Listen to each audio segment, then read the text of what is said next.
عظیمان و بخیر دیر و معزز و حاضرین و مسلمانان و کم انسان بناسی چې هغه به په ژوند کې د خدای نافرماني نه کړي. هر انسان په ژوند کې څه نه څه د خدای نافرماني کوي. د ګناه نه پاک خلک صرف او صرف انبیاء علیهم السلام الله تعالی معصوم ګرځوي. دوی ګناه نه کوي. ملائکې خو ګناه ځکه نه کوي چې هغوی کې د ګناه کولو طاقت نشته، نفس نه لري، د ګناه خواهش یې نه راځي. نو د هغوی ګناه نه کول څه کمال نه دی.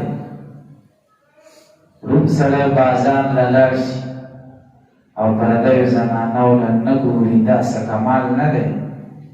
ځکه هسې هم نشي کتلی. کمال دا دی چې سترګو والا بازار له لاړ شي او هغه د نظر حفاظت کوي. دقه شان ملائکو ته خدای د ګناه طاقت نه دی ورکړی، نو چې هغه ګناه نه کوي دا څه لویه خبره نه ده. انسان ته خدای طاقت د ګناه ورکړی. ځکه انسان دا د روح او نفس دواړو نه جوړ دی. روح هم دی پکې او نفس هم دی پکې. روح یې بره کش کوي، نفس یې ښکته کش کوي. روح وایي چې د انسان کې د ملائکو صفات پیدا شي چې خدای نافرماني نه کوي، او دا نفس دا وایي چې د ځناورو او د څاروو صفات پکې پیدا شي چې څه یې خوښه شي هغه دې کوي، که روایي او که ناروایي. څاروي چې څه خوښه یې هغه کوي، روا او ناروا ته نه ګوري. پیغمبران علیهم السلام دی هم د عامو انسانانو په شان انسانان دي، خو الله تعالی په انسانیت کې د کمال چې کوم لوی صفت دی چې نبوت دی هغه یې ورکړی. سره د دې نه چې د ګناه طاقت پکې شته،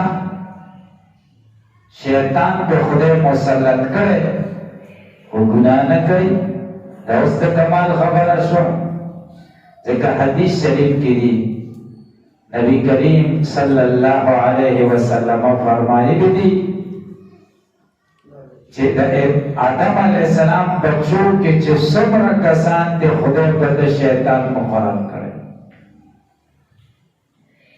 ام المؤمنین عائشہ صدیقہ رضی اللہ تعالی عنہا ته تپوس کوي قربان جب هر انسان شیطان مسلط थे न पता हम शैतान मुसल्लत थे. रसूलुल्लाह सल्लल्लाहु अलैहि वसल्लम ने आओ तमाम शैतान खुदे मुसल्लत करे, वलाकिन अल्लाह आननी अलैहि फअस्लमा. खुदे ज़बत गालिब करे, खुदे را باندې शैतान मुकर्रर करे و زب شیطان زورور یم. فاسلما زما شیطان ما ته غاړه ایښې ده، زما تابعدار دی. یا فاسلمو زه د شیطان نه بچ یم، ګناه را باندې نشي کولی. نه صرف پیغمبران دي چې هغه خدای د ګناه نه بچ کړي، نور د پیغمبرانو نه علاوه که بزرګان دي، که نیکان خلق دي، که نارینه دي، که زنانه دي، که سپینګیري دي او که ځوانان دي، د خپل وس او توان مطابق د خدای نافرماني کوي. خدای پیدا کړي او بیا یې نافرماني کوو، دا څومره بده خبره ده. او چې د خدای نافرماني کوو، دومره غلط کار کوو. خدای مهربان دی، موږ نه هغه نعمت نه اخلو، الله رانه هغه نعمت نه سلب کوي چې د کوم نعمت د وجې نه موږ ګناه کوو. ځوان زناکاري کوي ځکه د زنا طاقت خدای ورکړی، ځواني خدای ورکړی. نو دا ځواني او طاقت خو یو نعمت دی، دا نعمت دی غلط استعمالوي. غلا کوي خو خدای ورکړي چې غلا له بلاړ شي، لاسونه خدای ورکړي چې غلا له بلاړ شي، سترګې خدای ورکړي چې څیزونه پرې وګوري چې دا کاره دی او دا خراب. دا خو د خدای نعمت دا غلط استعمال. اوس الله ډېر مهربان ذات دا نه کوي چې دا سترګې درنه واخلي، تا له ما دې لپاره درکړي چې ته پرې غلط کار وکړې، دا لاسونه مې دې له درکړي چې ته پرې غلط کار وکړې، دا خپې مې دې له درکړي چې ته پرې حرامېدوب کارونه وکړې، دا د زړه خواهشات مې دې لپاره درکړي چې دې غلط ځای کې استعمال کړي. که دا فوراً خدای موږ نه اخیستی نو اوس به زموږ او ستاسو څه بد حال وي. چا به لاسونو کار نه کولی، د چا به سترګو کار نه کولی، د چا به خپو کار نه کولی، یو غټه مسله به جوړه وه، ټول خلک به معیوبه وي. خو الله ډېر مهربان ذات دی، صبر کوي، حلیم دی، حلیم صبرناک. حلیم دې ته وایي چې ګناهګار فوراً نه رانیسي، مهلت ورکوي. خو چې کله د خدای په ګرفت کې راشي نو بیا یې نه پرېږدي تر څو چې خپل انجام ته نه یې رسوي. حدیث شریف کې رسول الله صلی الله علیه وسلم فرمایي ان الله لیملی الی الظالم فاذا اخذه لم یفلته. الله تعالی ظالم له مهلت ورکوي، فوراً یې نه نیسي، خو چې کله ونیسي بیا یې نه پرېږدي تر څو چې خپل انجام ته نه یې رسوي. الله وایي ان اخذه علیم شدید.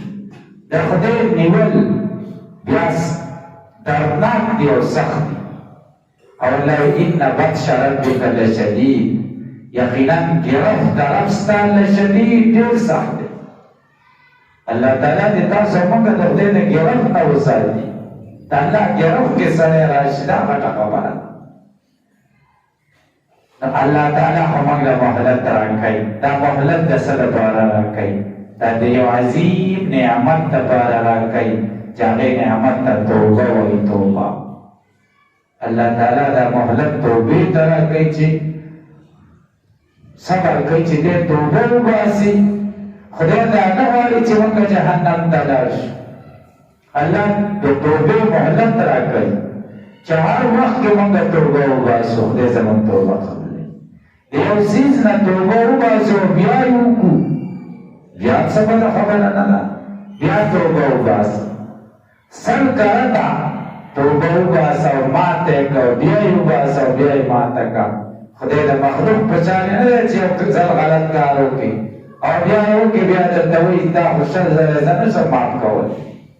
الله وایي بیا دې ماته کړه، بیا راشه، ځکه بل ځای نشته، بهتر نشته، چېرته به ځې؟ الله تعالی توبه قبلوي او په توبې داسې خوشحالېږي چې ګناه خو درته معاف کړي، خو ثوابونه دې په عملنامه کې ولیکي. خدای په توبه ډېر زیات خوشحالېږي. دې کتابونو کې یوه واقعه ده. د موسی علیه السلام زمانه کې یو ډېر بدعمله سړی و. الله تعالی موسی علیه السلام ته وحی وکړه چې دا سړی د کلي نه وباسئ. ستاسو په دې ټول کلي چې څومره سپېره توبه او نحوست دی، څومره بې برکتي ده، دا د دې سړي د وجې ده. دا سړی د کلي نه وباسئ. موسی علیه السلام سړي ته وویل د کلي نه به وځي. سړی لاړه، شاړله لاړه، مقبره ده، د هغې سره یو کنډر دی، بره چتې خالي دی، نه دی پټ، او په هغې کې ډېره واچوه. ګناهګار دی، د خدای نافرمانه. څه وخت وروسته بیمار شه، مرګ ورته راغی، زنګدن حالت یې دی او ډېر سخت بیمار دی، هېڅوک ورسره نشته، څوک نه ورنږدې کېږي. دا ډېر بدعمله دی، دې ته څنګه ورنږدې کېږي؟ موږ ورسره په عذاب کتل نه شو. تاکہ تنہا دے اور سخت بیماری پیرا ملا اور مرگی کی تیرے ایس سوک نشتا سلور دے والو ندی بڑا اسمان اخکاری اولاد دے دے کہ تنہا دے ایس سوک نشتا خدای تے اللہ سینا پورتا خدای تے وی خدایا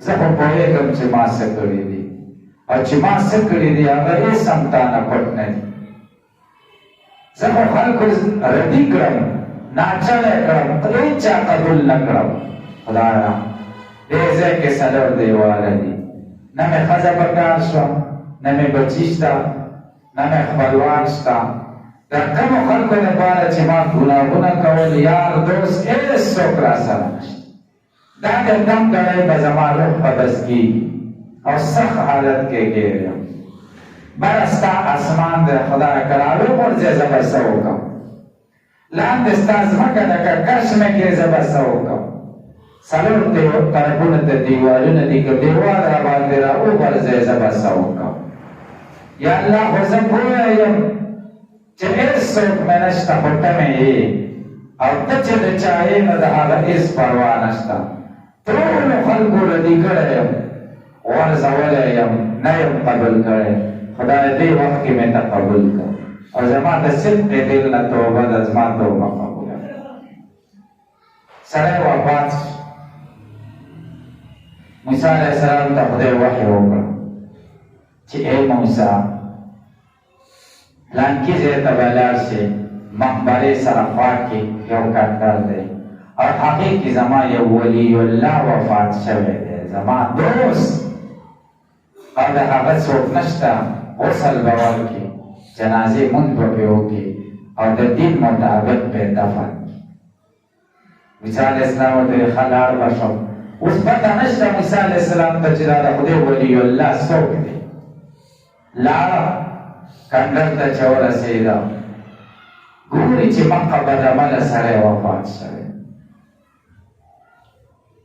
اور دا خرق کرتاوی چی موسیٰ تا خویلی چی بزرگ وفات شوے دے ولی اللہ دا ولی اللہ ندے دا خرق بدا مل دے چی کم بدا مل منگر کری نویستے ہو کم بدا مل دا وجه نچس پیرتو گونا زمان بکریو بی برکتی را نازل شوے ہو تا خوانا سرے دے سکر منگر تدر ہے موسیٰ علیہ السلام خدای تاوی اے ربا دا دے سر اور راز باندے ملک خبر دا دا خدای بدا من سایو دا خمند کلی ندلے کستا پا حکم نن سکا تا ماتا حکم حکم چه زمان ولی اللہ دے دے پس ولی اللہ خدای پہ وحی را نازل اکرم چه اے موسیٰ علیہ السلام قسم میں دے اللہ و توی قسم میرے بخبل ذاتی چه دا سے توبہ ویستی دا او دا سے دا عجزی الفاظ پا توبہ کی استعمال کری کتا دا توبہ دزمک پر طول خلق تقسیم کبا ہم ورطا بس کی دانا چی آواز دیو توبہ کتا دا سے توبہ دا کتا زمک پر طول مخلوق دی تقسیم کبا ہم ورطا کابی دا توبائی بیستے دا دا گوڑے کا منگا دیر وقت گناہ گناہ کری دی دا خدای نابرمانے کری دی بدا منصر اللہ را نشتا دا توبے دا بغیر منصر اے اصلاح را نشتا خدا خدای نابرمانی دی کری دا نشکے ورزید سا خدای لا خدای خو منگا پر استرگو نکو کرا دا استرگو کی زمانگا طاقت نشتا کوئی نشتا چه پدا نواتی ورشی اور اللہ تعالیٰ دربار کے رشوت دونا نہ قبلی کی چرچا نہ پرواریوں کے رشوت کروڑے چداوا کا ماما اللہ تعالیٰ قانون خود خالق خود مخلوق جدا دے خالق دے من مخلوق دیو بس من دے دا ویلی دی چدنا پرمانا علاج دنا پرمانا علاج دا دے بس دا صدق دل نہ توبہ اور اللہ ومن لم یتب فاولئک هم الظالمون کم خلق چه توبه نو باسی حقا ظالمان دی اور دائیولی دی ان اللہ یحب التوابین توبه بیستون کی خلق دا خدای خوخ دی خدای ہما خلق خوخی چه کم توبه باسی بعض وخت یو سړی د خدای فرمان برداري کوي، عبادت کوي، هغه په عبادت مغرور وي، غلط فهمي کوي چې زه به په عبادت بد شم، هغه خدای ته ځان نه ذلیله کوي، ځان عاجزي پکې نه، عاجزي نه کوي، بس ما خو کار کړی دی که نه، عبادتونه مې کړي. بل سړی د خدای نافرماني وکړي، هغه په سجده پرېوځي، خدای ته لاس ونیسي، د هغه د عبادت والا هم لاس نیولي دي او د ګناه نه وروسته د توبې والا هم لاس نیولي دي. تاسو ماته ووایئ چې د کوم یو په لاس نیولو کې به خدای ته عاجزي ډېره وي؟ هغه سړي کې عاجزي ډېره ده چې کوم د ګناه نه وروسته دعا کوي. ولې ځکه دی خو وایي خدایه زه خو ګناهګار یم، ما ته ګناه معاف کړي. ډېر عاجزي پکې، ډېر عاجزي. توجه دې طرف ته دی چې عبادت مې کړی معاف مې کړي، خدای به تا نه مې څه نشته، څه مې هم نه دي کړي، بس صرف تا ته مې اسره ده. نو الله تعالی حافظ ابن القیم رحمه الله یو زبردست عالم د دین تېر شوی امام، هغه فرمایي ډېر کله ته داسې کار وشي چې د ګناه د وجې نه بنده ته خدای هغه قرب او نزدېکت ورکړي چې د عبادت د وجې نه هغه نه وي. ډېر کله ته یو سړی بیمار شي، اپریشن ورته ډاکټر وکړي، د اپریشن سره خو هغه بیماري ښه شي چې د کومې بیمارۍ لپاره اپریشن شوی، خو ورسره بدن کې نورې بیمارۍ خدای ختمې کړي. دغه شان کله یو سړی ګناه وکړي، د ګناه نه وروسته توبه وباسي، د دې توبې د برکت د ده نه خدای ډېر ګناهونه ختم کړي. زموږ او ستاسو د دې د خدای د نافرمانیو علاج صرف او صرف توبه ده، چې خدای ته توبې وباسو، د الله عبادت وکړو او په خپل ګناه باندې ټینګ نه شو چې ما دا کار کړی دا مې ښه کړي. موږ کې غلطي دا ده چې ګناه وکړو او بیا ګناه ته ښه کار وایو. ګناه کول ځان له خبره ده، خو ښه ویل ورته بله خبره ده. نو تاسو او موږ ته کوشش وکړو چې ګناه ته ښه کار ونه وایو، ټینګ پرې نه شو، د خدای طرف ته رجوع کړو، توبې وباسو. الله تعالی دې ما تاسو ته د عمل کولو توفیق رانصیب کړي. اللهم صل علی سیدنا محمد.